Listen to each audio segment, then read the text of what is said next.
Number 5.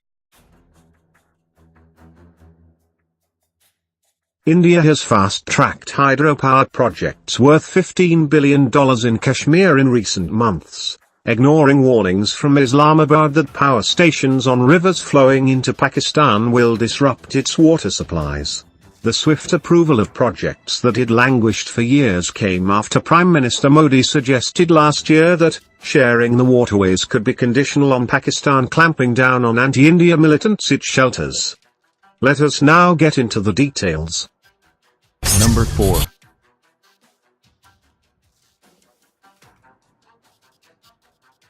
Water is an undeniable need of every living being on the planet. In recent years, the importance of water has increased even more as water shortages are predicted for the future. For the benefit of the viewers, here are the brief aspects of the Indus Water Treaty.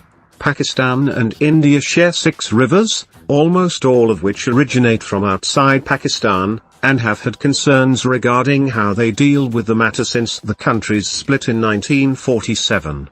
Hence, a treaty to solve this problem was designed.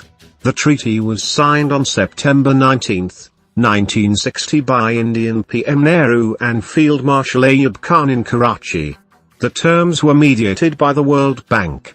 According to the Indus Water Treaty, Pakistan has unrestricted access to the 3 rivers, that is Jhelum, Chenab and the Indus. For its part, India was allocated unrestricted to access to the 3 eastern rivers, that is Ravi, Sutlej and Beas. India paid Pakistan a one-time replacement fund of £62 million while the World Bank and other international agencies also provided $870 million to Pakistan. The funds were given to Pakistan to help it develop a canal irrigation system and dams.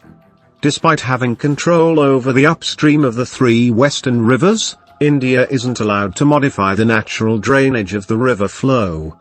However, the treaty does allow India to use 20% of the water for domestic, agricultural, power generation and any other non-consumptive purposes. The same applies for Pakistan with respect to the 3 Indian rivers up until the rivers reach Pakistan. Number 3. Modi told a meeting of government officials on the Indus Treaty last year that blood and water cannot flow together, soon after India blamed Pakistan-based militants for a deadly attack on its troops in Kashmir. Modi's message was twofold, said Indian Foreign Ministry spokesman Gopal Bagle. 1. Terrorism has to stop. 2. India will fully utilize the economic potential available to it within the Indus Treaty.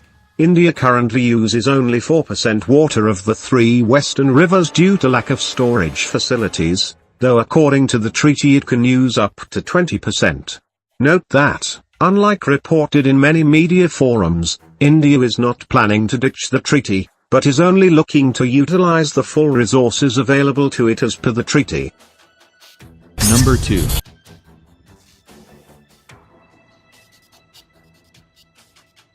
The projects that have won technical approvals in recent months are Sawakot, Gwar, Pakaldul, Bursa and Kirtai 1 and 2.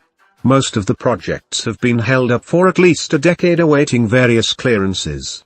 Together these projects on the Chenab River, a tributary of the Indus, would triple hydropower generation in Jammu and Kashmir from the current level of 3,000 megawatts, the biggest jump in decades. Pakistan has opposed some of these projects before, saying they violate the Indus Water Treaty. Number 1. Pakistan's water supply is dwindling because of climate change, outdated farming techniques and an exploding population. 80% of its irrigated agriculture depends on these waters. India's population and demand for water have grown since 1960.